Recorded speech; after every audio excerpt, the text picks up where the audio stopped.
Welcome to the Lovecraft Country Discussion Group podcast.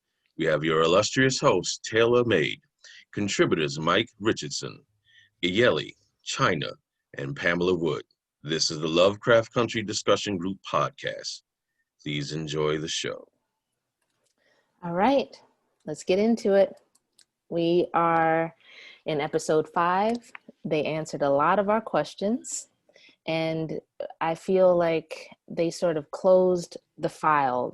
We've had this running file, running questions. Who is this? Who are these people? What's their connection to this? What is this person's status? And we got some answers. We're going to break it down scene by scene, and let's start with scene 1. We open, we find a woman that we think we've never seen before, and we identify her as a white Ruby. We find that Ruby's woken up, she's shooken, and she runs into town. What are our thoughts on this woman that we find right out the gate? So I'll say first, this is a continuation of the dialogue last week where Ruby was speaking to William in the bar, and she said, if I had your skin, then she wouldn't have the problems that she was having. And so when I'm looking at this, I'm reading this as a violation where he's taking that literally and forcing something on her that she did not request. He read it as a request. It wasn't, because why would it be? Why would someone have that type of magic? But the fact that he believed that she wanted to be white was a tremendous violation of her humanity. And that's just started off the series of events. Mm-hmm. Absolutely. And it's worth noting that this is the same woman we identified as the farm worker. What was her name? It was Dell in episode 2. Dell in episode 2. So some kind of way, Dell has been revived from her concussion, and she is now holding Ruby inside of her. Any themes of being reborn? Because we're seeing this kind of emergence.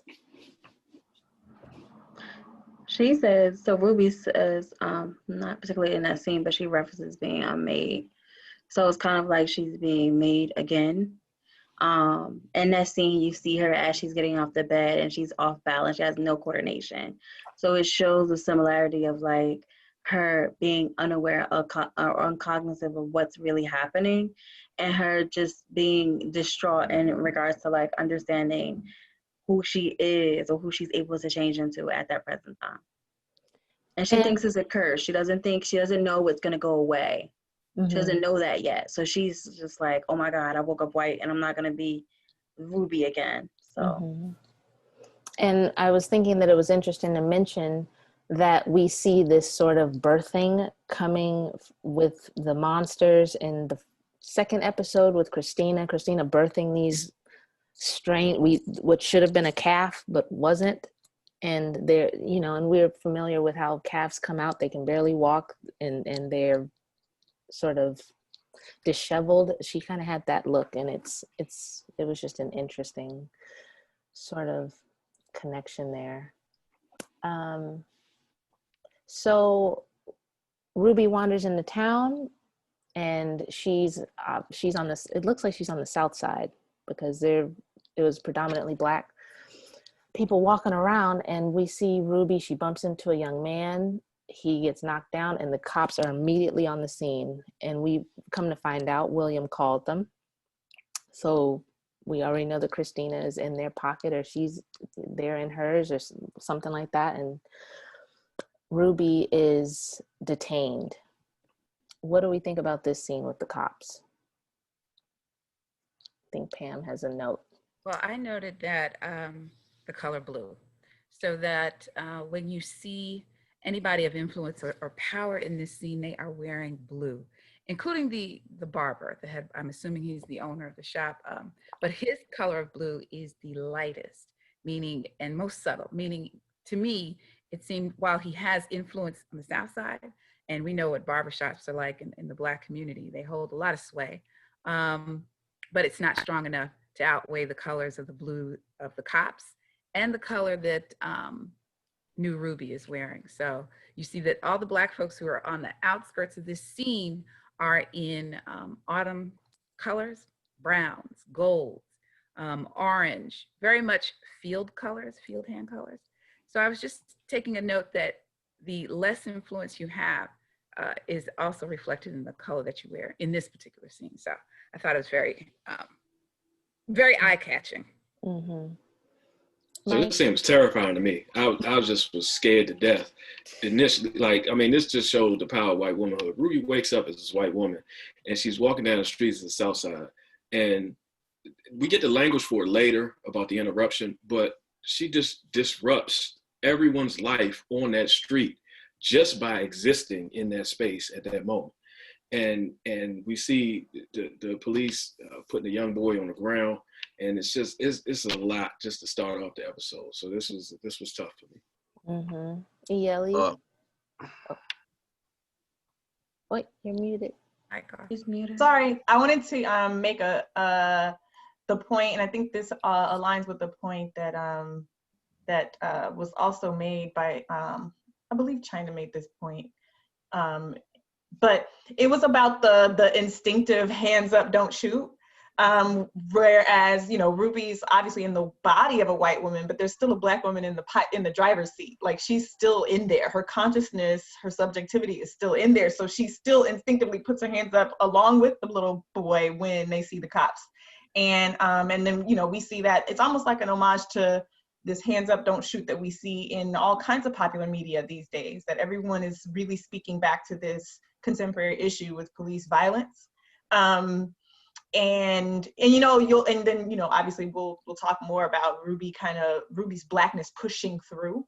It made me think of Get Out, and I had a lot of notes about Get Out as I watched this, because it's almost like the reverse. You have a Black person piloting a white body, as opposed to Get Out, Jordan Peele's his film, where, you know, you've got white people piloting Black bodies.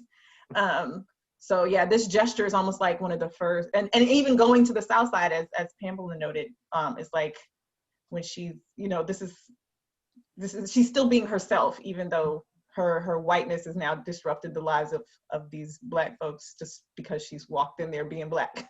Mm-hmm. And so after Ruby is detained in the back of this cop car, what could be said, Pam? I have a note here about fragility. Oh, yeah. You know, what's interesting is there is this this line of fragility and treatment of white women in society in general. Return them to their husbands. Save them from their propensity for hysterics. You know, we always say, oh, she's out of her mind. Anytime we see a quote unquote, it's the new word, Karen, we believe she's mentally ill. She's in hysteria. You know, back in Victorian days, the cure for hysteria was they would send them to their doctors to be relieved in some form or fashion through orgasms. Mm-hmm. So the weird part is that we are still dealing with the fragility of white women and what kind of havoc it can cause just by their appearance on the scene. So wrap them up, put them in a bundle, put them in the car, and send them back to their husbands. I don't think Black women are afforded that. And I think Ruby is finding out, oh, so this is some kind of commodity that I can use. She's still afraid of it, but she hasn't figured out how to master it, but it's there, so. Amira? I would say that even when she's in the car, the first thing they say is, oh, you're sick, and we know you're sick. And William had told them that she was sick. Another thing is, when that scene happened, you know, a lot of people were like, why is she stopping him? And I think if you, like, when you think and process things like that, your reaction is going to be delayed. So it wasn't like she wanted that to happen to the little boy, but it was more so like, what is happening? She's trying to process it too. I know initially when I watched the scene, I'm like, why is she taking so long to just stop what they're doing? They're harassing him. Mm-hmm. And a lot of the times you see that playing on different situations. Like, prime example, people saying things happened to them and they didn't. So that was a big piece for me. Like, I was glad that she took ownership, because it could have turned a completely different way for the little boy. And what do you think about the eyes? Because there was a little shift that happened in the back seat with the eyes turning from blue to brown. I think she was I referenced from what he was saying, metamorphing. Like she was going through that process, molting. Mm-hmm. And I just took it whereas though like in that place, she was really just transitioning into Ruby. I thought it was disgusting. I know that. It looks like a horror movie. It looks like worms were in her body, like the way they were moving things around. It was nasty. Can I just say, I really think that there's like this Ruby versus Karen kind of thing in that metamorphosis. It's gross and it's ironic, and it's because also if you remember Dell, the white woman character, she wasn't just a farmhand. She was like she was deputized in some sort of way, right? Like she was, you know, she was the jailer essentially. So it's funny because this white woman cop is in the backseat of cop's car, you know what I mean? So, you know, and this is where we get the Karen mentality. Like these are civilian white women who still feel like it's their role to police black bodies and black spaces, or black bodies in white spaces. And so, you know, it's almost as if the only thing that interrupts white womanhood from oppressing is white manhood. Right? Because then she gets thrown in the back of the car. And so these two white male cops kind of trump her Karen powers. And that's also perhaps even the trigger for this metamorphosis to start happening, where Ruby is able to kind of assert herself and start shedding Dell's body. And it is gross. Yeah, that was alarming to say the least. So, and that brings us into when we see Ruby clawing herself out, and there's a song, what's going on in the background? Patience and Prudence is playing. Yeah, two young white girls. Yeah. Their dad worked for Frank Sinatra for a number of years as a musician in the background. And they, by happenstance, they did this song, recorded it. It actually became a hit. And it's playing in the background. The interesting thing about Patience and Prudence, who recorded this song, their father stopped letting them go do interviews at the height of their career. He felt that, you know what, he didn't want to expose them any further to the music industry. He knew what went on. And this to me plays out in white father saviorism, right? So these young ladies no longer were able to bring in their own coin. He just stopped it dead on the money and was just like, enough is enough. And so they never got to that height again. And so you see this when William claims her out of the car, you know, and guess what he's wearing? He's wearing a dynamic. He has the best blue on out of everybody. And carts are into the house. You know, blue is the sign of authority in this type of telling. But it was just very interesting to me that William becomes the ultimate savior in the suspended tailored blue shirt. So. And right when he's carrying her out of the car, the lyrics say, "You belong to me." Right. Yep. In the song. So. They sure did. Wow, that was a good catch. I was like, where's Pam going with this? That's actually really good. Wow. So William brings Ruby in. We don't know exactly what's going on, but he's retrieved her. He turns on the news for some, you know, distraction. And then there's a lot happening here. We see William slice into white Ruby, and it's juxtaposed by this voiceover from the news report about these Kenyan locusts and explaining the metamorphosis. So it's setting up the theme, well, one of the themes for the show, in the metamorphosis and the molting of these Kenyan locusts. So that the news anchor says, you know, there's 60 million Kenyan locusts going towards Great Britain. And then it's a weird thing. He gives us background on how the molting process works for Kenyan locusts, which is not applicable to the news story, but it's important for us to know that this is the mechanism that they're using to develop the movement through this story arc.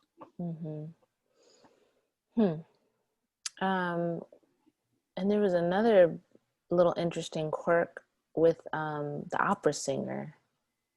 I noted, before the locust in the news report, he talks about an American-born Greek singer who Pamela noted as Maria Callas, who performs the Italian opera Norma, and it's actually about a triangular love affair between a Roman governor, his former companion Norma, and another young woman.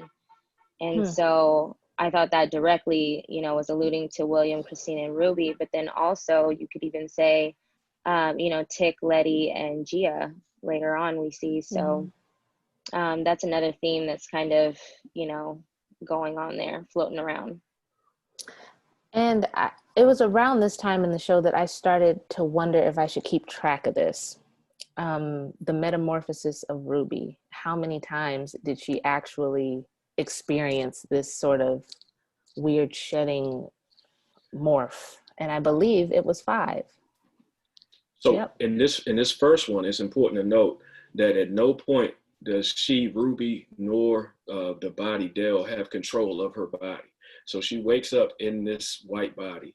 The white body is out on the south side, and the police take her. Then William takes her. Then William, it looks like he's going to stab her. It looked like he stabbed pretty deep on that one. I don't know. It didn't seem like he was just helping with the skin. But in this Dexter type fashion, she's removed. Her husk is removed. And so this first iteration, neither Ruby nor the white woman has control of their body. Oh, right. And by the way, it just occurred to me that The Metamorphosis is a very important novel by Franz Kafka, where the main character wakes up as a bug. He's transformed in the morning. He just wakes up and he's got to adjust to being this large insect. So we have like insects throughout. So it's the butterfly on one hand and this beautiful metamorphosis into this beautiful creature with wings, but you also have the Kenyan locusts. So the question for me throughout the episode is who are the butterflies and who are the real locusts? Like this threatening locust that's leaving Africa to go into England, and wreak havoc and eat everything in its path, made me think of like this negative force, right? But the news anchor also noted that the locust goes through 5 molting stages. So that does align with what you just said about Ruby going through 5 kind of moltings. So, then we have to think about, when does Ruby get her wings? Like, what does that look like? Is she a locust or is she a butterfly?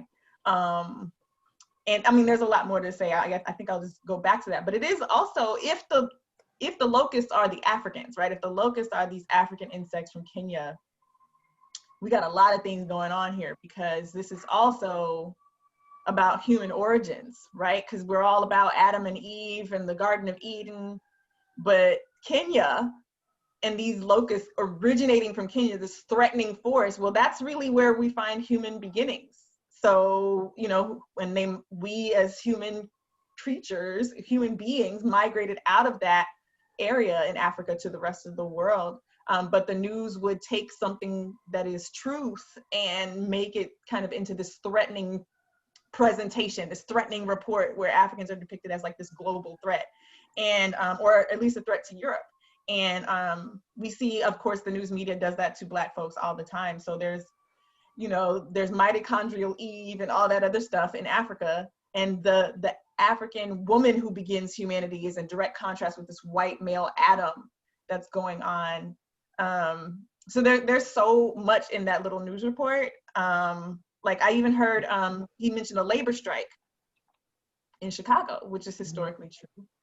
So this is the beginning of the Daily era in Chicago, the Daily Dynasty in Chicago. We got to come back to that. So I think this Metamorphosis project is really like setting the tone for everything. This scene is critical to understanding or decoding the rest of the episode. Yeah. That news report did have a lot in it. I didn't know that about the mitochondrial Eve. That's deep. That's heavy. So we shift gears and we see Montrose having a moment, and he is in Yahima's room, and there is no Yahima. And we see Tick and Letty show up, and Tick, some kind of way, it's like the information osmosed into his head. He just knew what had happened, and he snaps. What's going on with Tick? So in all the scenes, for me, they keep associating his anger or his kind of like processes for PTSD. And I think what we have, I took from it is Tick is reacting how he was raised because Montrose was raised that way too. So a lot of the times as parents, we continue a repetitive cycle, and it's up to the children to kind of like break that barrier of dismantling those cycles. So for me, I think Montrose stood there because he could have fought back. He stood there and let him beat him up because one, he was acknowledging and had all that pent aggression from what he went through as a kid for Tick. So not only are you not taking care of me as a child, but then you're kind of like micromanaging my integrity as a man, right? You're making it seem like I can't make my own decisions. You're making it seem like I'm not smart enough to kind of be cognizant of what's happening. So for me in that scene, that was Tick releasing all that frustration and anger at his father. And you also see Tick putting that fear into Letty of being fearful and scared and trying to understand what's happening because she had never seen that side of him. So here we go. We leave it up to, this is just my perspective, we leave it up to the Black woman to play the fixer of a man or a person that's emotionally going through so many issues all at the same time. Yeah, because she wouldn't grab the bat. Yeah, even in that issue, she couldn't even stop him. Like to be with somebody and you see that kind of rage come out of them, it's scary. And you'll see further down the line, he's trying to like sway her into like trusting him, but that changed her whole perspective on him because she had never seen him that mad. But for me, that's how I took it. I took it as though like this is retribution for all the things you did to me as a kid, and everything you're doing to me now as a man. And then Montrose just took it because he knew he was wrong. He could have fought back.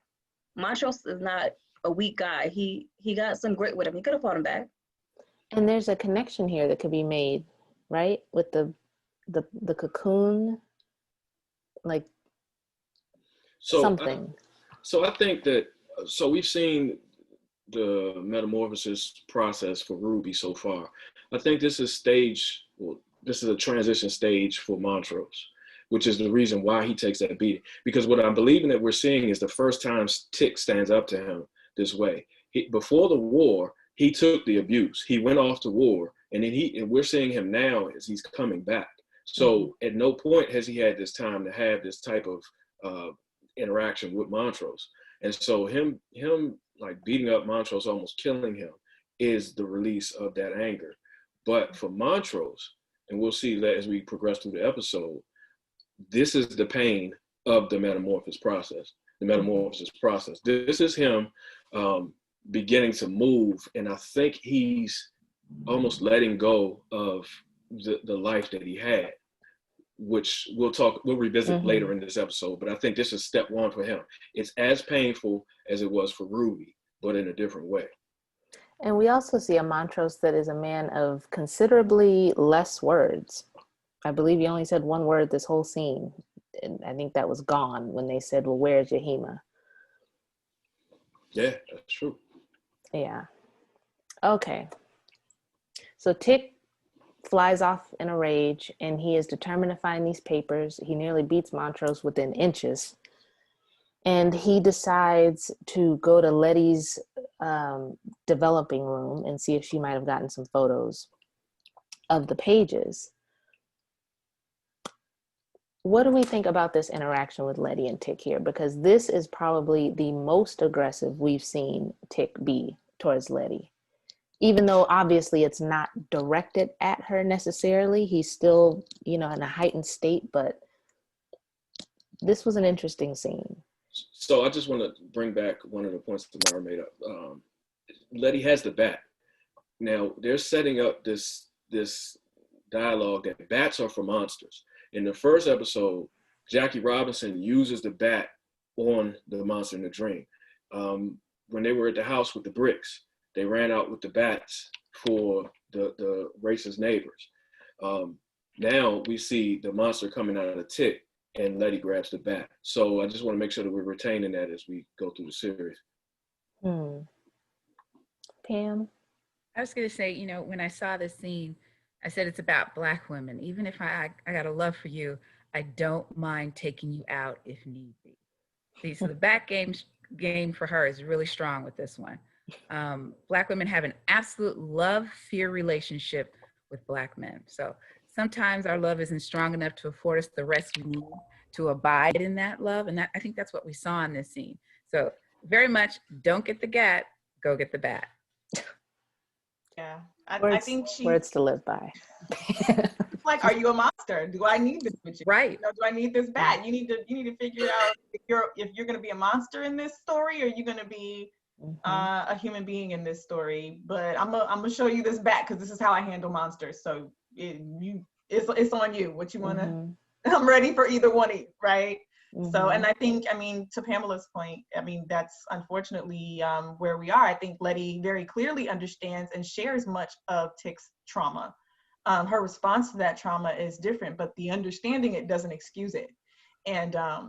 And so there's that. There's definitely a message and a statement being made about the relationships between Black women and men, and Black people with each other in these loving relationships. And it could be said that Letty feels like a discouragement, right? Absolutely. Yeah. Amara? She also, to me, she has so much power in her silence. He's yelling at her, he's screaming at her, and she's just sitting there like, what? Okay. And you see her and she's looking at him, and to me, she kind of like calmed him down. Like, wait, I'm setting standards and we're gonna stop this right now. You're not gonna keep talking to me like that.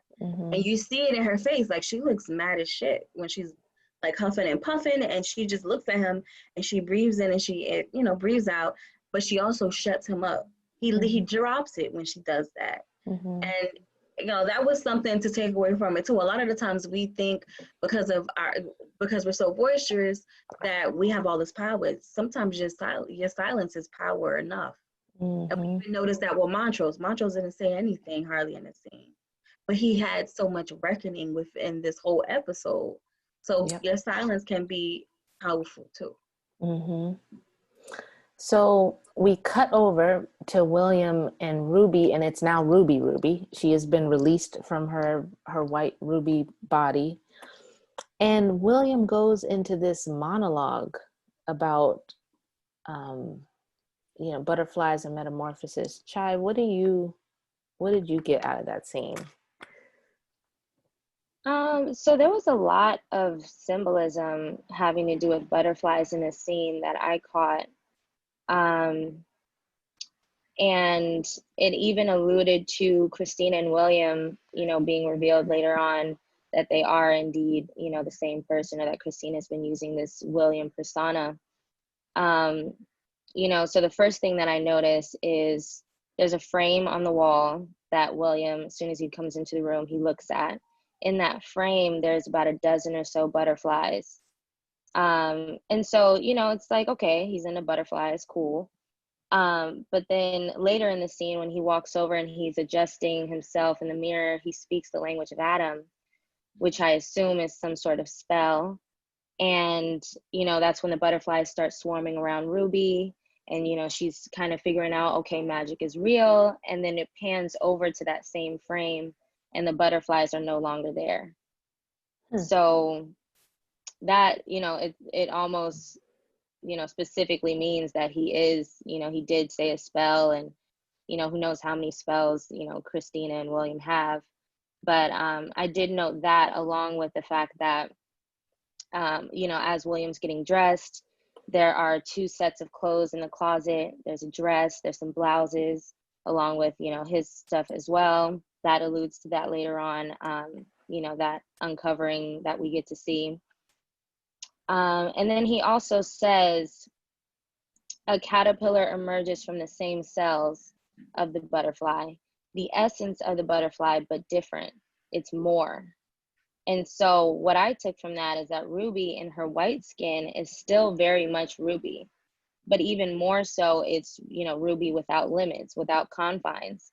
And so Ruby's true essence is that of when she's allowed to be, her true self, uninterrupted, as we see. And so that's what I took from that is, you know, the caterpillar is that butterfly, but it's even more because it's the essence of that true person. Pam, what do you think about this scene? Uh-oh. She's muted. Oh, There we go. okay. I said that Ruby makes a very declarative statement that she felt unmade. Being out in this white body gave her the feeling of being unmade. And she realizes that becoming white is the unmaking of her existence as Black. So she really has some time to start to contemplate this before he makes the offer and leaves the house. And I made the point that they keep replaying scenes of Pretty Woman between the two of them, right? So rich guy finds you on the street, whatever, big car, brings you home. She wakes up the next morning, she's wrapped in the sheet naked. Literally, this follows the script of Pretty Woman and their discussion and negotiation of what it will be for her to remain or get the opportunity to keep going back to white. And so they negotiate. He leaves money, a stack of money, just like in the movie. And I'm like, wait a minute. This is her opportunity as a Black woman to quote unquote ascend as the pretty woman. You know, that never happens for Black female characters. So I thought, okay, I see what she's doing with this. And as the episode goes on, they keep replaying little scenes out of Pretty Woman. So what I didn't like is that realizing she falls into the body of a mediocre white woman, which I found kind of insulting for this woman who's so proud of all of her accomplishments in education. You know, we see her break that down eventually in the episode, but I'm just like, you know what? Apparently they just had to use what body they had available. But I also feel kind of, you know, you could have done her a little bit more of a solid if you really wanted to elevate her. So I think that was the point.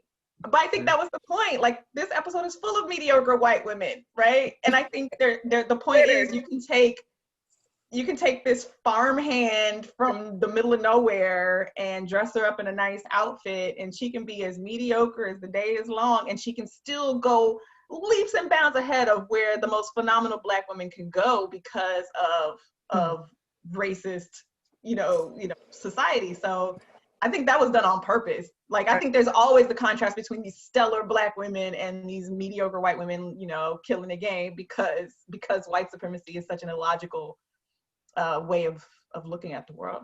And even as a superior Black woman trapped in a mediocre body, she can still hit the ceiling of the white male when she gets to the manager of the store. It's like, boom, sit down, sis. This is as far as you go again. Yep. And so I was like, come on, can we catch a break? No, we can't.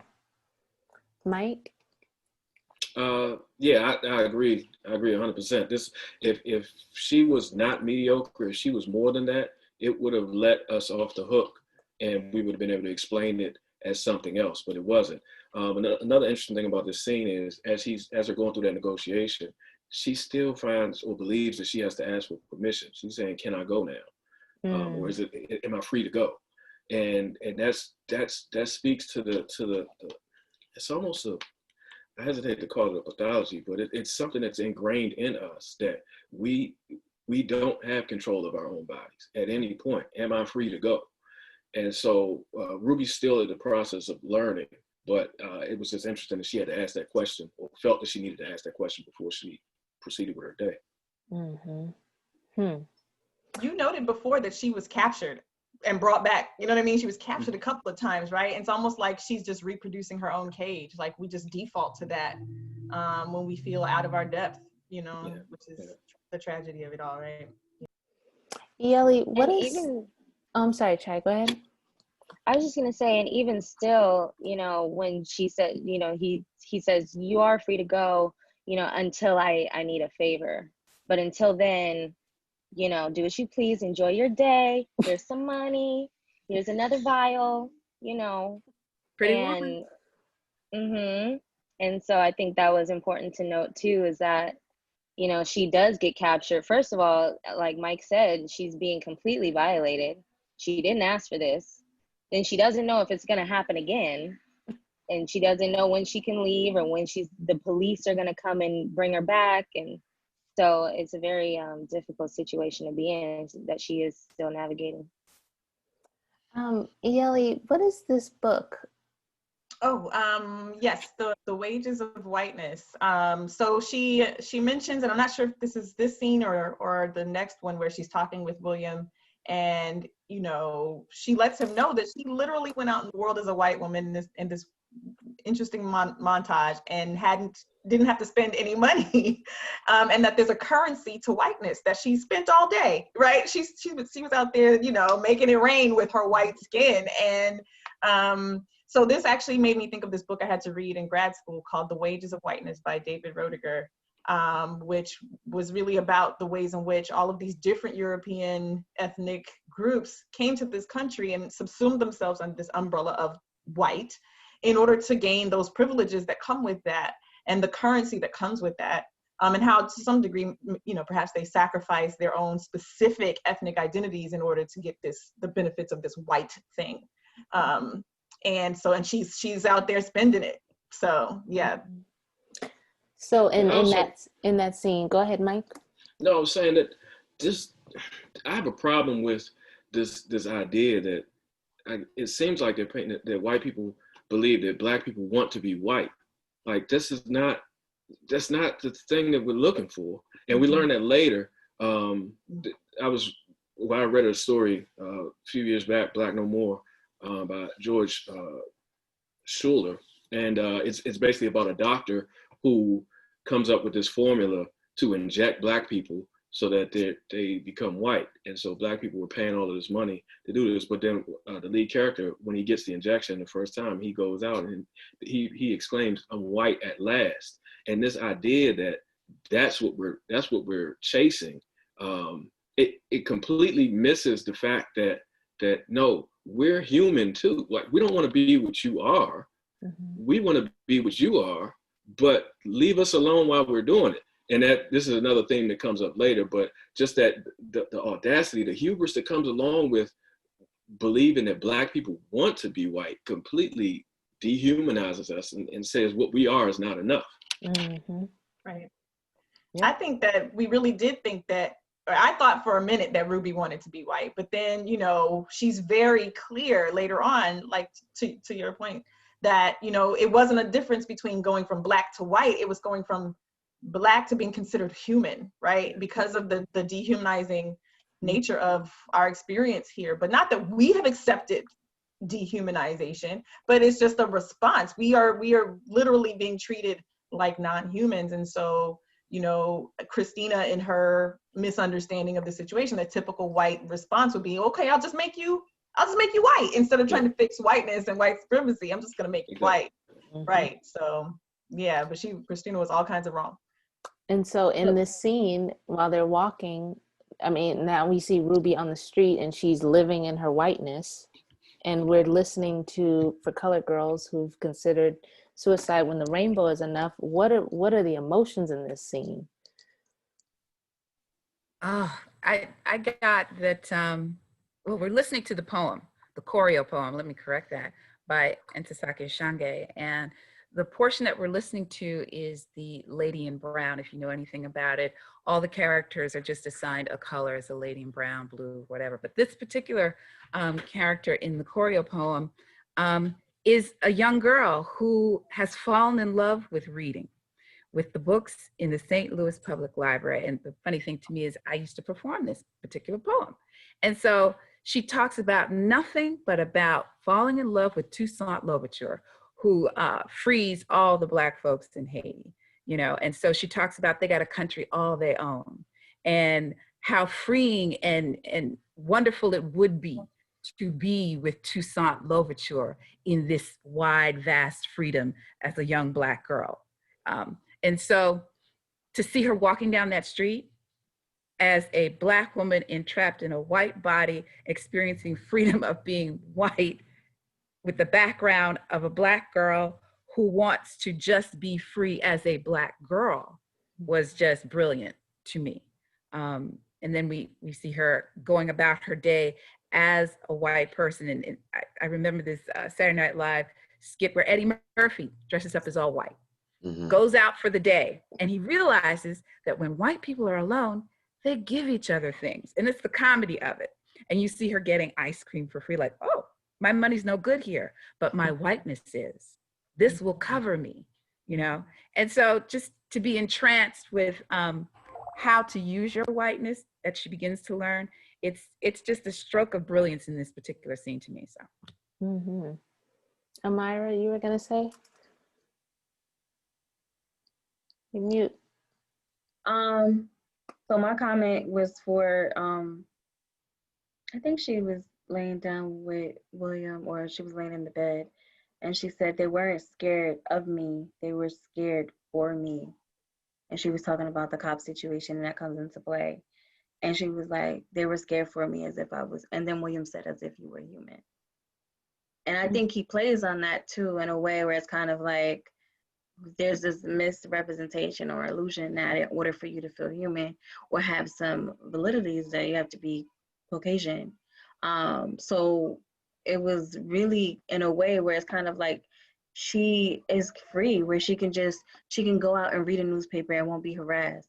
She can go out and get ice cream and won't have to wait in a long line because she's on the white side as compared to the color side. So the experiences were different. But you also see her in a way, like I interpret it as, she was struggling with the concept of, why can I do this as me? Like, why do I have to be this person? Why can't I just be me and do all the things that I love to do without having to worry of just my existence? So, Yeli, what do you think about the final destination of her transformation? Yeah, so I really enjoyed this. I feel like this episode was a lot about Ruby coming face to face with her problematic ideologies of like racial uplift and advancement. I think for Ruby, there was this always kind of, when she's critiquing Letty and others, and, you know, it's always like about Black advancement, and she thought she could collect all the education and the accolades, and at some point that ceiling was going to break for her if she could just get closer to the tokens and the symbols that whiteness is supposed to value. And then she realized, now she's being shown that being a mediocre white woman can get you, and none of the things that you did as a Black woman matter. They don't matter. They don't matter in this grand scheme. And so with the choreo poem from Ntozake Shange, expressing this like very clear message, affirming a Black girl's life and freedom, and, you know, speaking this Black girl out of obscurity, out of silence, out of being suppressed. Ruby's like, oh shoot, I'm in a cage. I'm in a white woman cage right now. I'm moving backwards, not forward. She thought this was going to be, you know, whiteness as the destination for her life. That was her objective. But by the end of the episode, we see that whiteness was never her destination. Freedom was her destination, and freedom and whiteness are not the same thing, right? She maybe imagined that there was a connection there, but like freedom through whiteness is not real. And she had to learn that the very hard way, right? So and so at the end, you know, when she becomes her butterfly, when she goes through her 5 stages of metamorphosis, where does she end up? Yeah, it's not whiteness. Yeah, that's a good point, because it raises the question for me: is it difficult for us to imagine freedom as ourselves? She imagined freedom through the lens of whiteness because that's what she saw. She hadn't seen examples of us being free. And so what does that look like for us if we put ourselves in the mode of freedom? I also noticed about this scene, like the learning curve was not steep at all. I mean, she's transitioning to a completely new body, a white body.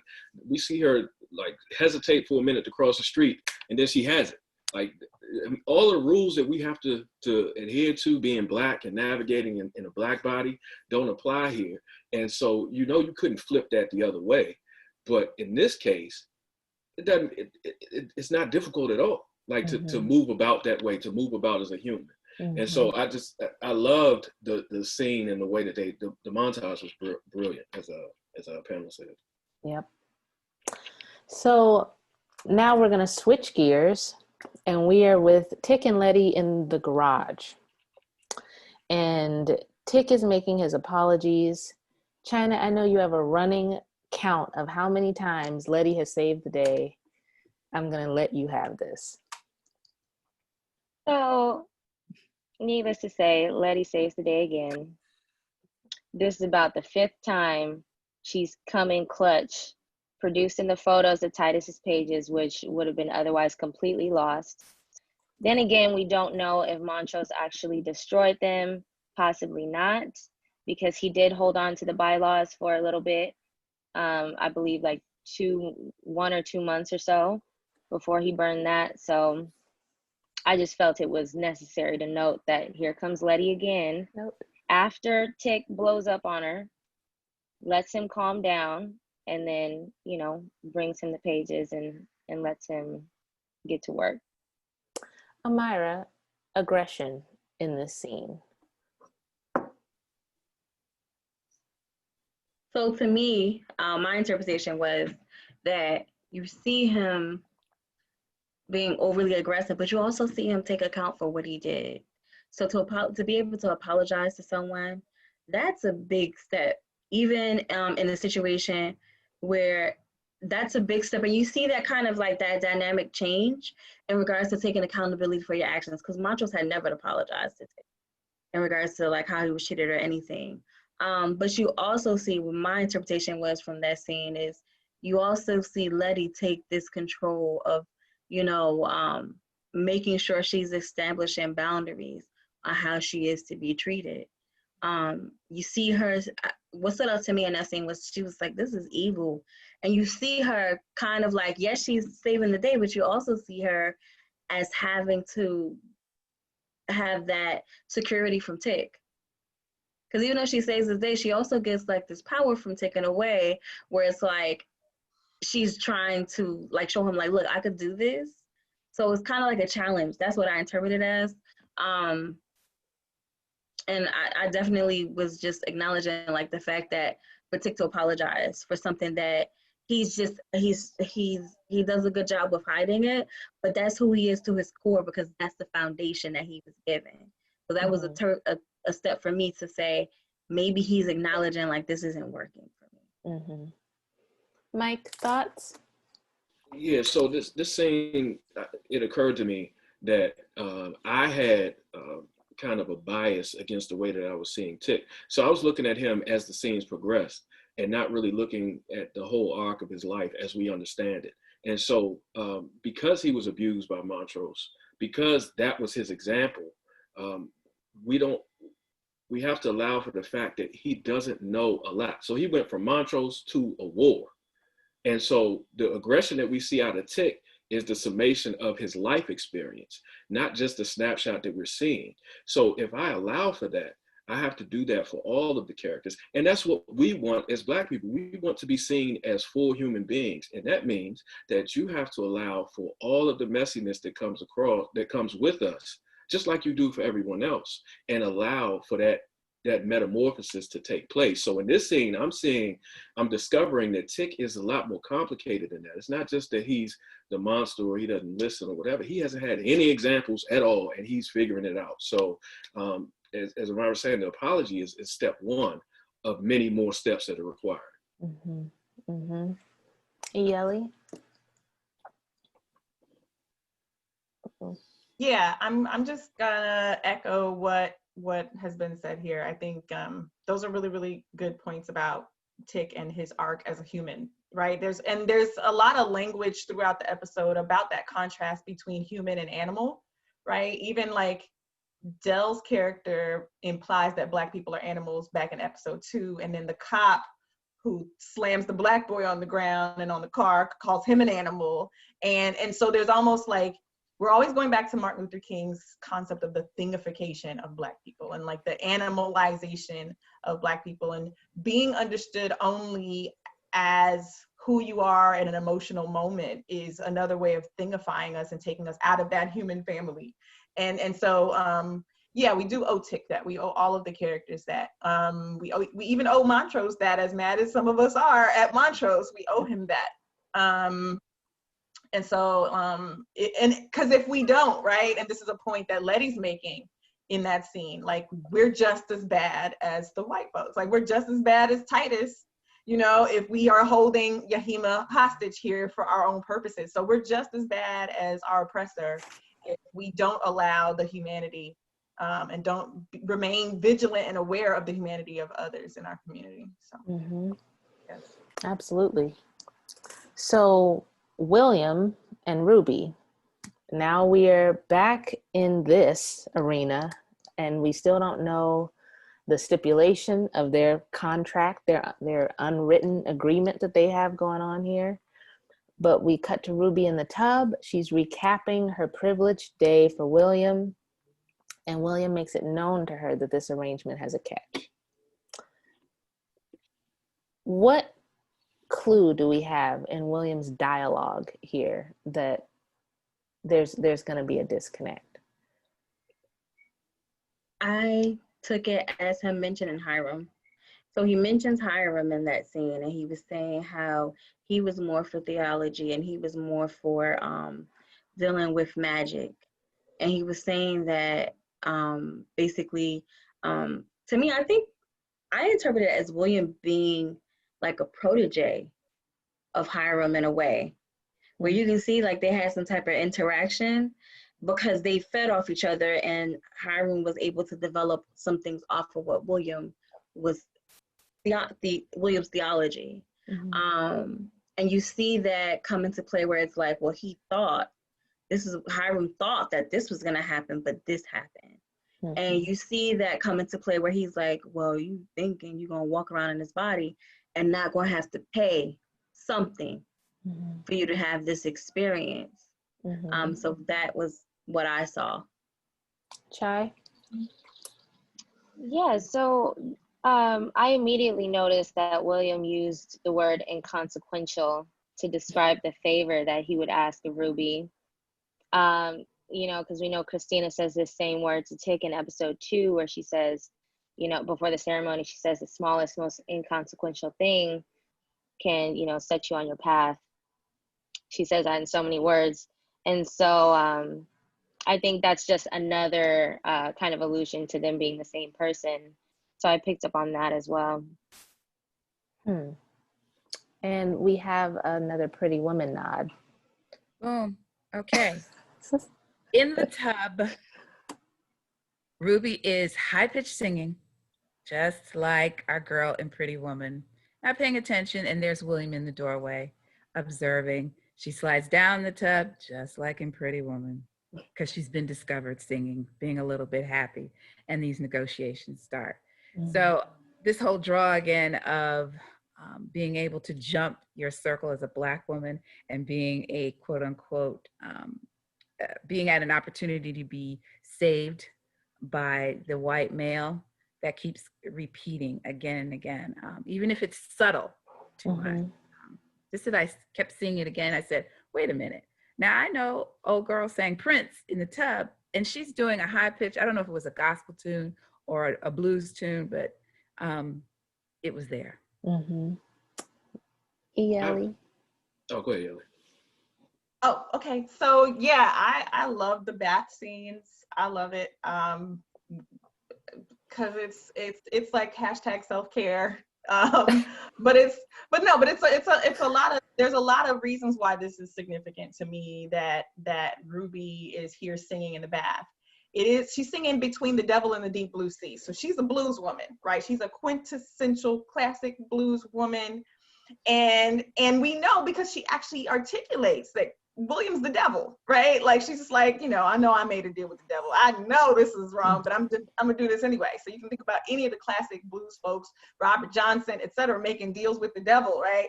At the crossroads. Well, the bath is a crossroads, if you will. And she's here making this deal. She's here solidifying, and she's very clear when she's in the tub, and she's singing, and that's so important because Ruby's being herself again. When's the last time we heard her singing sorrowfully in the club when she was completely deflated? So now she's singing, but it's happy. I think there's so much water symbolism here. And it'll come up again later on in the episode. It goes back to Pamela's idea about the blue. the color blue. Mm-hmm. There's Yemoja, there's the water deities that are the mothers, Mami Wata. But when these women are sitting in the bathtub, and that includes Letty in a future scene in this episode, that includes Montrose, who's also in a type of water when he's floating at this drag ball. But they're really, when you go into the water, you go in one way and you come out a different way. It's baptism. It's all these things, right? And she's contemplative. She's being real with herself. She's being real with William. Like, there's 1,000 other Black girls in the South Side of Chicago, and you chose me. So she's not. There's no romanticizing what's going on when she's in the tub. She's just really real, right? And I was saying in the notes, like, I just did this like collective women's spiritual bath yesterday, so it's like fresh on my mind. Harriet Tubman took spiritual baths to like reset her energy and like get right with herself and recharge, and so I think that that's really a way for us to see these Black women when they're being authentic and efforts to like hold on to themselves spiritually and otherwise. Also, it's a contrast because, like, back to Pamela's Pretty Woman reference, like when we think of Pretty Woman, even if you Google the term Pretty Woman, because I have my students do this sometimes, the Google images that pop up are like primarily white women. Like, Google has a racial bias, right? But now you see these Black women who are the pretty women, these Black women and femmes in the episode who are the butterflies. You don't see white women bathing in this episode. You see, kind of white bodies kind of falling away as these kind of gross husks, this facade that's supposed to be the standard of beauty, right? And of cleanliness and of true womanhood. And yet these Black women are luxuriating in these baths. And I think that that's such an important statement about who's the real butterfly, how do we define butterfly here? So, yeah. I like that. Go ahead, Mike. I appreciate the language that the writers have given us here when they're talking through Ruby, and she says she's just tired of being interrupted.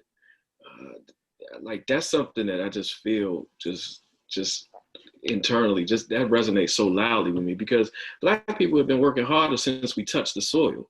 It's never been a time when we haven't been afraid to work, haven't been willing to work, and if given the chance, and when given a chance, I'm supremely confident that we will outwork or do what we need to do. The issue is constantly being interrupted, like Montrose mentioned in Tulsa before, to have that, or even in this episode with Ruby, she's done the work to get the job, but she continues to be interrupted. And so what they've given us here is this perfect articulation of the plight of Blackness in America. We can get there. Just leave us alone. We're gonna do what we need to do. Just step out the way and let us work. We'll take care. But Mike, I just want to say, isn't that what we're still facing today? Interruptions of, I want to barbecue. I just want to sleep in my bed.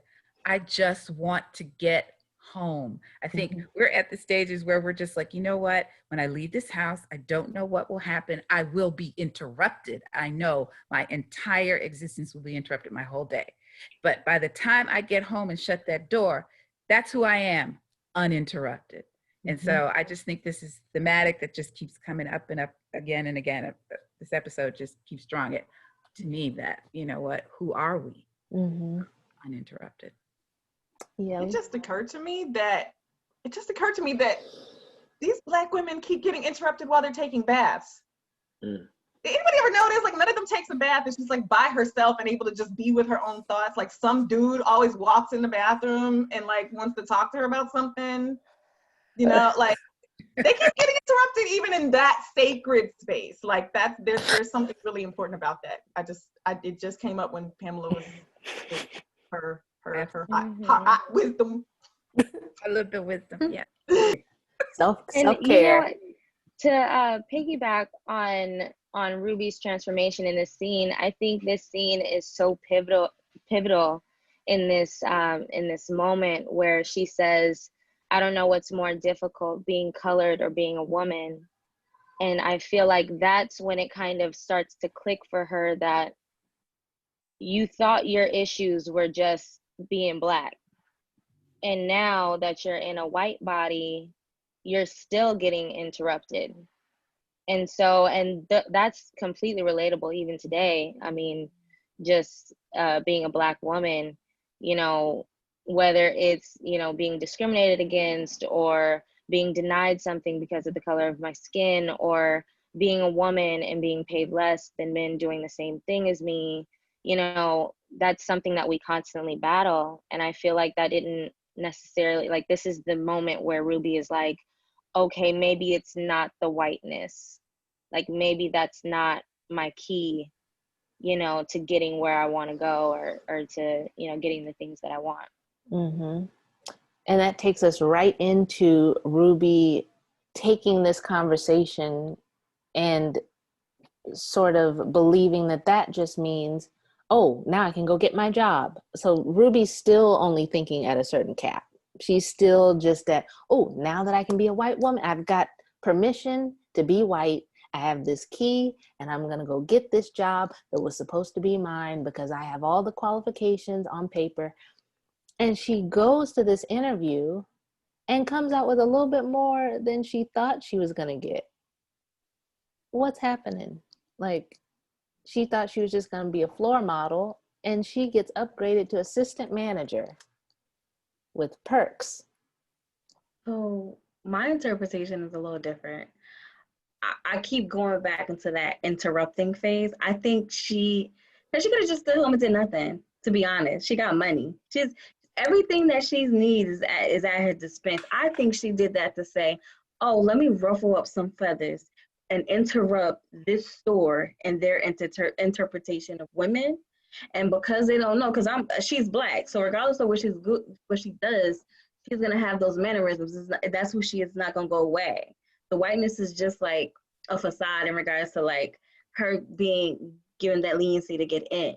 She doesn't change. Like, she goes in and she's Ruby. Mm-hmm. So she's able to code switch. So I saw a lot of people like, oh, well, I would never do that. And to be honest, we all have done it, where you're alternating some aspect of yourself so that either you can connect to the person that you're trying to connect to, or you can get the message across in regards to what you were trying to get done. So in that a was my non-threatening way. In a non-threatening way, right? Because, you know, we're seen as aggressive or we're seen as angry. Mm-hmm. So when we speak, if we're speaking in a monotone or a tone where it's it's all left. Here's the thing, what I've noticed, everything is left for interpretation. So my job is not to make you where their interpretation of who you think I am is pleasable to you. My job is to be me uninterrupted. So even in essence of like, you know, us being able to have conversations, like when we talk about this stuff, these are all our perceptions and all our, you know, how we process things. So that's what I took away from it. And that's why it was so important to me to mention, like, this is us being uninterrupted. And in regards to that, like, that is Ruby being uninterrupted. She's going to change that field in regards to the expectations of what they presume for her to have or presume for her to be. And I think this is like the first time we're seeing Ruby be validated in her own right. You know, like, this is her on paper. So this is Ruby just taking her own resume, and it has this facade of, you know, a person that's more palatable. And so it's believable. And he never even questions it. And here she's given this opportunity. Mike?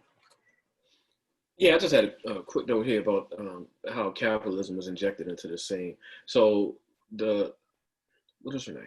I can't remember the white woman's name. Davenport. Yeah, what is her first name? Hillary? Is that Hillary? Okay.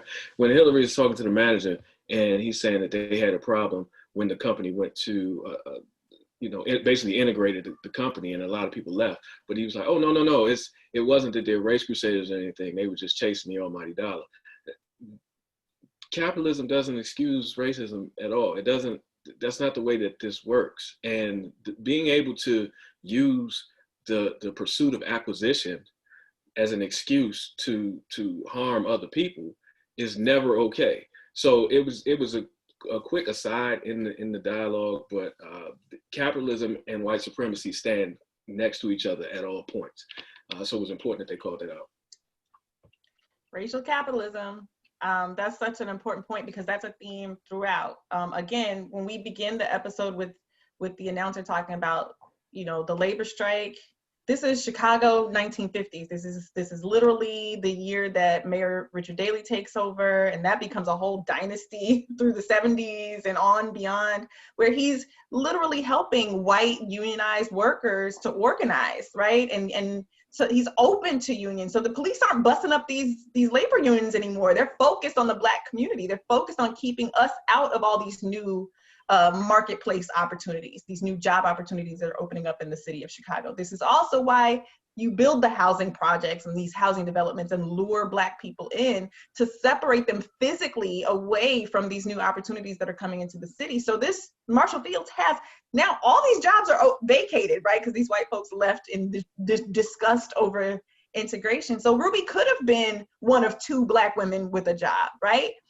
And so they're speaking to, like you said, racial capitalism, where these corporations, even today, they, you know, slap a little Black Lives Matter banner on the website. It's all good, but they're not really race crusaders.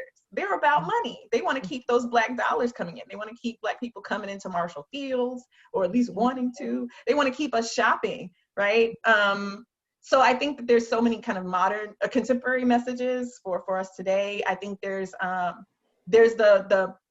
the social experiment where they put the white sounding name on the resume, or, you know, all these this research that shows like a white person with less qualifications can go farther in the workplace than a Black person with more qualifications. Ruby should have been able to walk in there with her resume as a Black woman and be an assistant manager, right? Those were her qualifications. She would have been happy with just a floor girl job, right?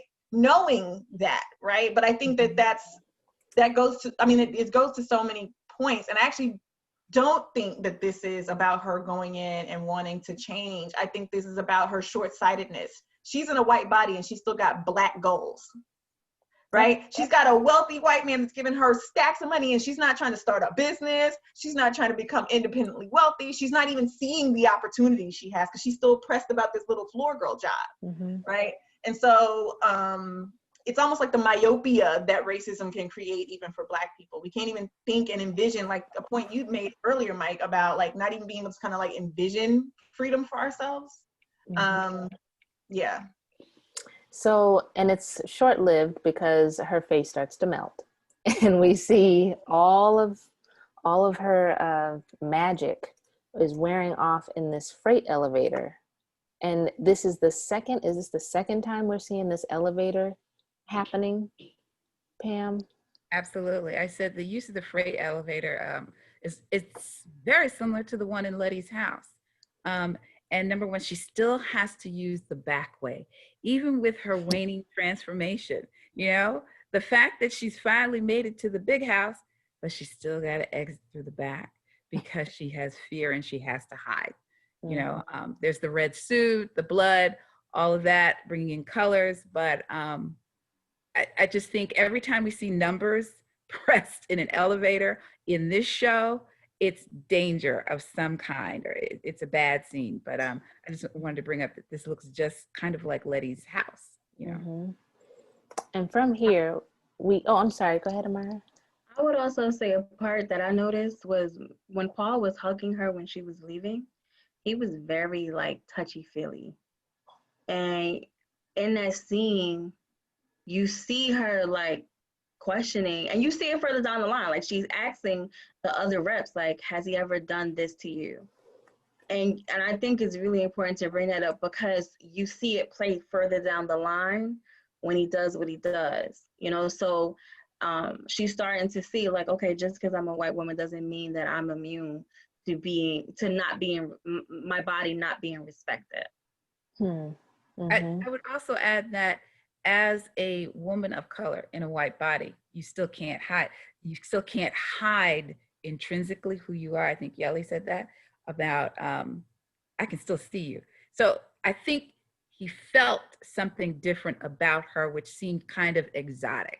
And I hate to use that word in reference to people of color, but I'm using it from like a white viewpoint and saying she feels kind of exotic, kind of different.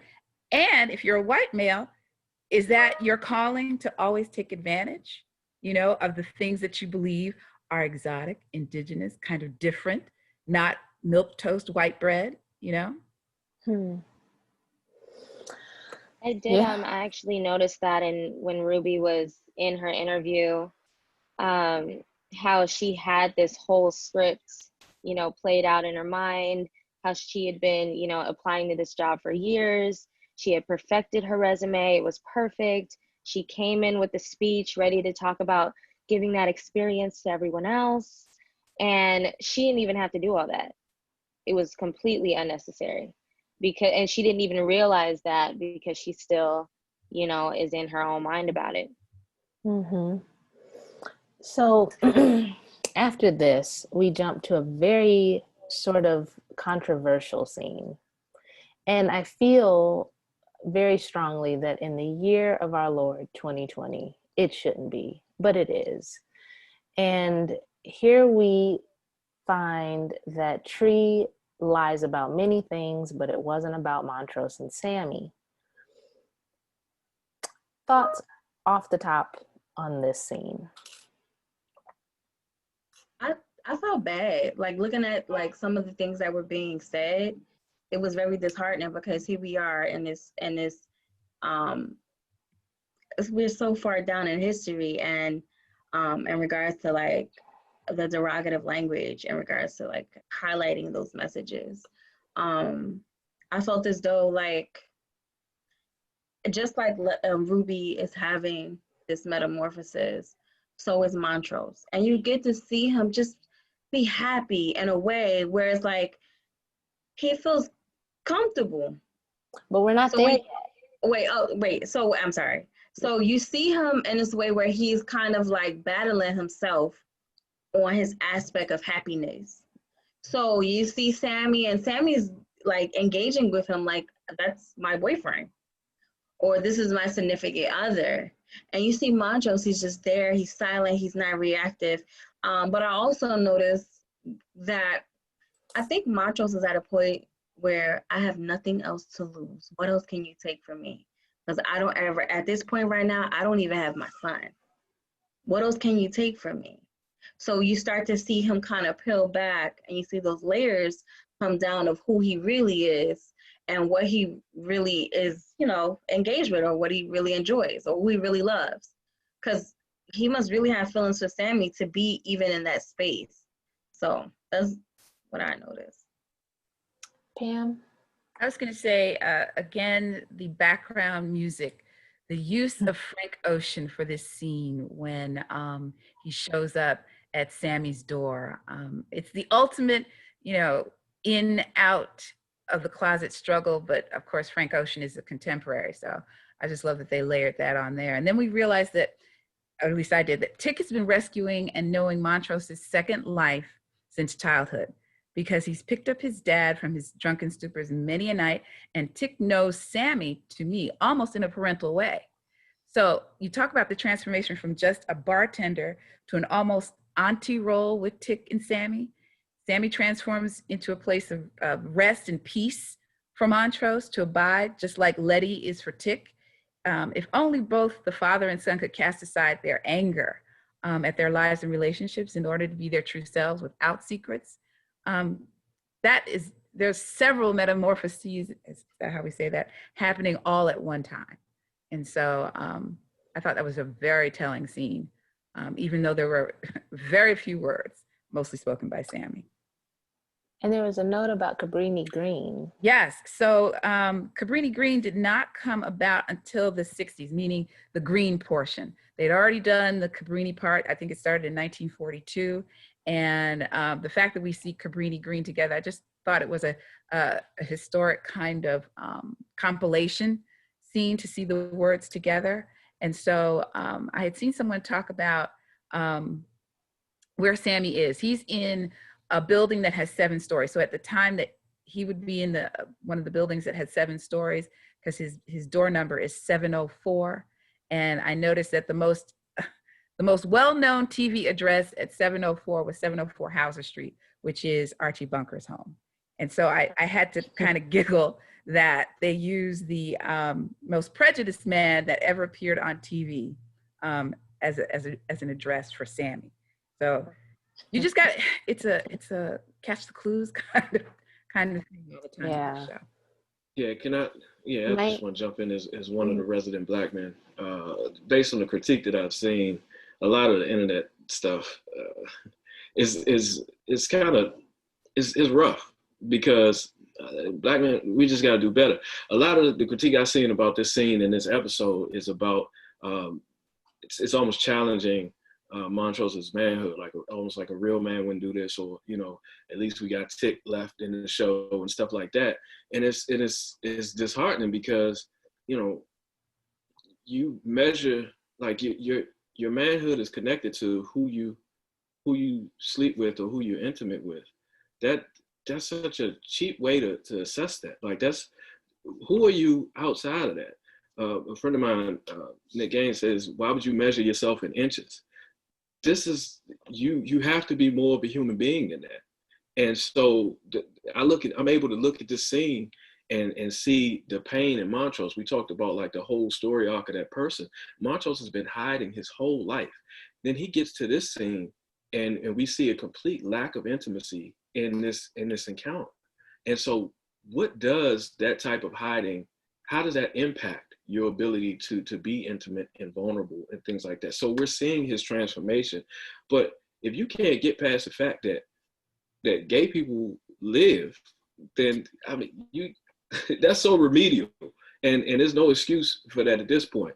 We should be able to see the beauty in this scene and look at Montrose as a full human being, we out on the streets talking about Black lives. Well, you only want to segment some of those all of us, we all part of it. So let's be able to appreciate the art for what it is, acknowledge that we're all here together, and there should be love for all of us. Absolutely. Yeah. So the metamorphosis process, obviously looking at Ruby and looking at Montrose, it's a process that happens in fits and starts. So I feel like this scene is a fit, right? It's right, because he literally transfers the violence. He shows up with this battered face and then has kind of this really violent sex with Sammy, right? There's no tenderness there. There's this nasty spit everybody likes to obsess about on the internet, right? And you're just oh God. I mean, Sammy actually tries to kiss him, right on the mouth, and he turns Sammy's head away, right? Refusing the intimacy, right? Refusing and denying his own emotions in the situation. And I feel like there's this ongoing battle inside of Montrose that makes him want to kill the gay within him. He's violent against Yahima. He's violent against Sammy, his partner, who obviously he has affection for. So it's almost like he's responding to gay and queer things in his world with violence, trying to kill it within himself. So that's his fit, right? And I think it also dovetails so well with this Frank Ocean song. I know some people were mad about the Allahu Akbar being mentioned in, or is it Allah? Yeah, Allahu Akbar being mentioned in the song. But the role of religion can't be understated. The role of imperialist religions, Islam and Christianity. So it's not just Christianity on the hot seat. It's also Islam. Religious imperialism is a violent process. People were turned away from their own indigenous belief systems through violence. That is in Islam, right? John Henrik Clarke says Islam and Christianity are the handmaidens of conquerors, right? And so to reconquer himself, he's going through this violent process, almost like violence is the gateway to get back to yourself, unfortunately. Maybe that's not the right way to do it. But obviously there's some resolution later in the episode. So Also, him trying to, as she said, trying to kill the gay within himself, that's another form of him interrupting himself, his own growth within the metamorphosis of becoming who he is and accepting it. Yep, absolutely. So now we fade away from this and we see Ruby, White Ruby, Hillary, I keep calling her White Ruby, Hillary, on her first day on the job. And with all this power that she's imbued with, she sees fit to use her first day to seek out the now only actually Black coworker that she has to belittle and probe and size her up. Crab in a barrel, day one. That's Ruby. So I said no. I saw it as, so this is the thing with Ruby too. Because we're in the concept of understanding people from where they are and where they came from, Ruby's had this mentality of overcoming everything she's experienced as a child. And she's dealing with society and the norms and the expectations they place on her. So when she was doing that, my interpretation is, I remember being, as a kid, my mom will always say, you have to be 2 times better. You have to be way better than them. You have to put more effort in them. You have to be on top of everything. And when she did it, it was in an authoritative way. So actually that reminded me of when I was a kid. So to me, my interpretation was, she's challenging Tamara to step up in a way where it's like, I need you to be 2 times better. I need you to be, and because you have to understand that everything is a competition. And she's basically putting what she goes through, because she does that to herself, where you don't know what it is to be white. You don't know you don't know what it is to be Black. You don't know what it is to be in our skin. You don't know that we have to be 2 times better and just be better all in that whole overall situation. So when she was saying that to her, that was my pickup of it, where it's like, I'm going to challenge you. I just didn't like the way she did it, but she did it the way she would do it to herself, and the way she's been doing it to herself for the longest. That's my interpretation. I just wonder, when you interrogate someone, there's an end game. And I feel very strongly that Ruby was trying to get an idea as to how it would have been stacked against her. And I just thought that was her being blinded by her bitterness, because she's obviously seen some supernatural things happen. And her knowing her qualifications, I just wonder why she would sort of allow herself to be blinded by it's not adding up on paper. What I took from it was, she was, in the interrogation, how she went about it, I didn't like it. But I took it as, did this whim come to you magically, or was it really a whim for you to apply? She's trying to me, my interpretation was, she was trying to internalize whether she really got this job, or whether Christina or William had set her up for her to be able to get that job. That was my interpretation, because she was like, well, you got to have this and you have that. So she's mapping them across paper compared to the magical aspect of, did you really earn this job, or did Christina or William put you in a predicament to get the job? Yelly? I need us to take this way back. I need us to take it down to the foundations of the job. Let's think about what these women are doing. They're cleaning dressing rooms. They're arranging displays of shoes and clothes. You don't need accounting classes to do this job. Okay, let's start there, right? Because all the premises beyond that are, we got, the premise has to be solid, right? So we know, as Omaira made the point, and as you made the point, like, she's been overcompensating. She didn't even need to do all that to get this very basic job. But let's also not assume Tamara is actually doing a bad job. She's doing all the other white girls' jobs. She's cleaning dressing rooms for her. She's wiping down the counter for her. So she's busy, and it actually detracts her from doing her own job, because the white girls are just chilling in the back, hanging out and eating bonbons. So it's not that Tamara is underperforming. She's literally probably doing a great job. Even when Hillary critiques her about the shoe matching and the monochromatic dresses go with the white shoes, it's not a matter of her not having a skill, it's taste. It's taste, right? So what if Tamara is like organizing these shoes because they really look great with these dresses, but that's a little too colorful. It's a little too much flair, and our elite clientele don't like that. It's not about Tamara's being less qualified. It's that Ruby can't see it that way. Ruby can't understand that this woman is probably doing an amazing job, but because she didn't go and overcompensate and pay that black tax that Ruby paid into and invested so much in, she's resentful because of that, right? Because she's got this really crazy contrast. She got white currency of skin, and she's got the black taxes she's been paying all her life, and then she's got Tamara letting her see that maybe she didn't have to pay all that.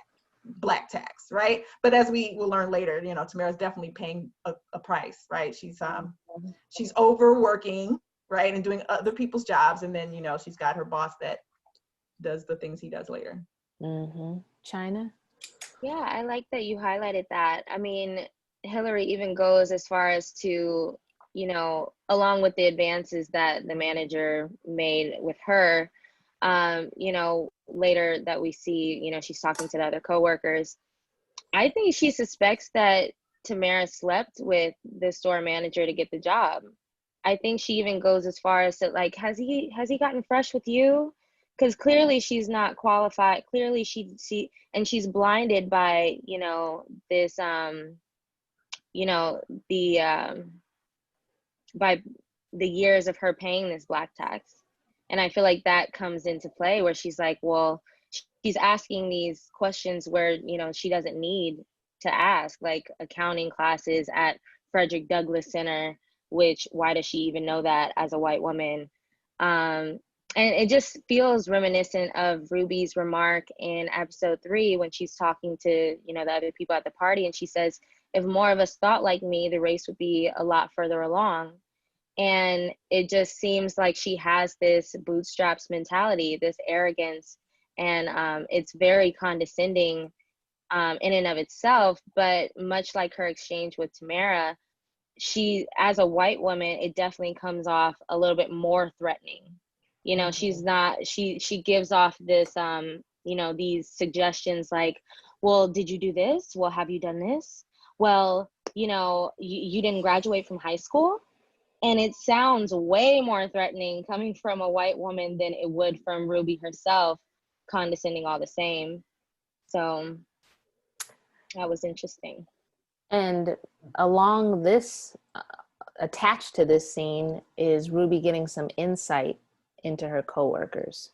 Because now we see Ruby and she's sort of rubbing elbows. Mike, what do you think about where she's headed? So I think that she's getting the education that she didn't ask for. So she's, and I'm trying to be kind to Ruby because we're coming to this show. This is probably like our 5th week with this show. The character Ruby has been doing this her entire life. She's been taking the classes at what did she take? 5 classes at the Frederick Douglass Center. She's been working at this for a long time, and she's been working to get the freedom that she can't imagine, which is in whiteness, because that's what she can see. So now she gets behind the curtain and she sees that these white people are not what she thought that they were. Not that she thought that they were nice, but she's seen the civility portrayed by the white women. And now she's seeing what happens when that civility is dropped or not required. And so now she has to ask some questions of herself. Like, is this the thing that I wanted? Is this what I wanted to do? The freedom that she may not have articulated this way, but the freedom she's looking for, what do these women do with their freedom? They want to go on a safari looking at black people. They want to denigrate they want to take breaks and not work nearly as hard as Ruby knows she would work. So this question is coming up throughout the episode, but once you have the freedom, what do you do with it?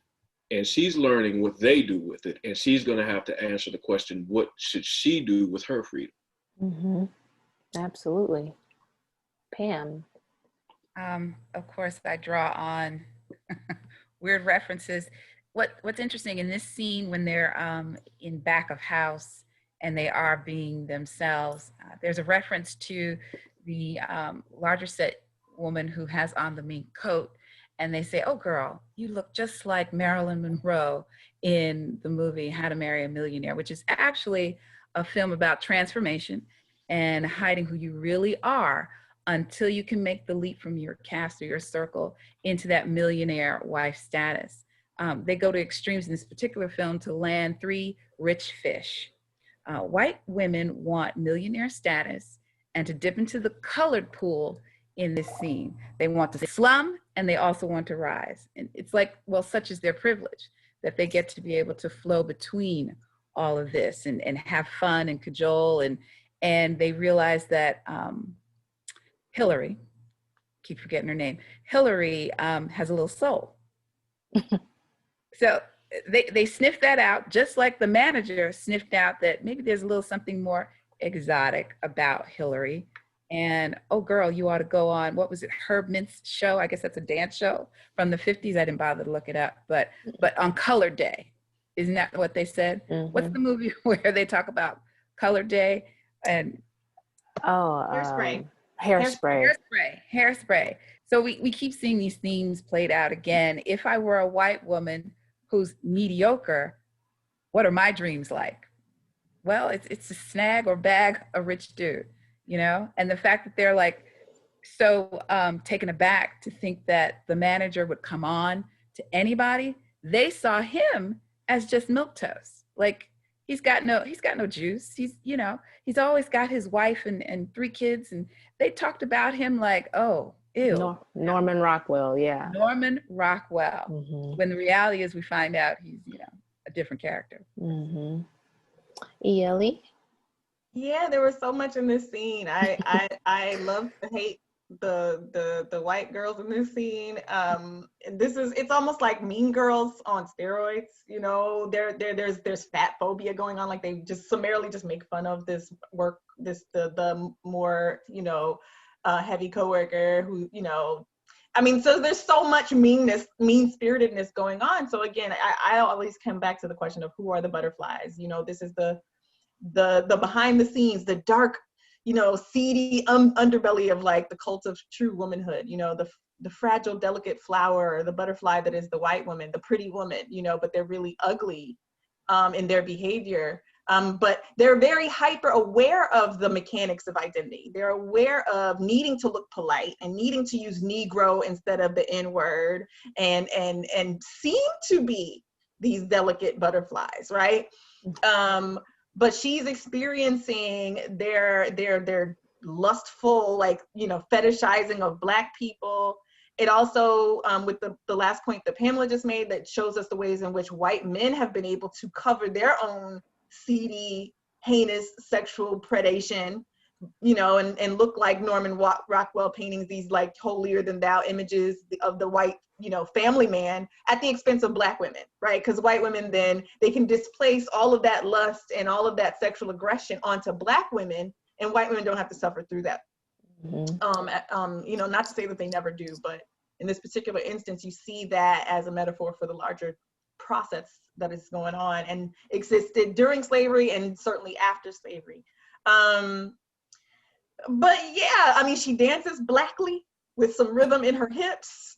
She kind of slips, again, Ruby keeps peeking out in spite of herself. And I think that that's a really interesting scene, because I think these white women are actually the parasitic locusts that are brought up on the news. Like, these are the locusts, and the butterflies over here struggling to keep up appearances.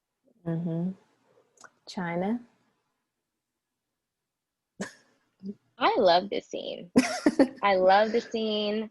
I think we're seeing more of this inner, this very slow inner transformation and this conflict in uninterrupted Ruby, as she battles herself. And, she's enjoying her newfound privilege, but, as Yeli said, she is still peeking out. She still is kind of jumping out here and there, calling Samira ashy and, straightening up when she hears them, talk about the safari and wanting to go, they need a guide to go into the jungle and these little things. And so for me, that scene kind of set up the episode to go in, a direction to where we do see Ruby, break out of that cocoon. So I'm going to do something a little different. I'm going to cut this. We're going to take a short break, and then we're going to come back with part 2. How about that? Okay. Yeah.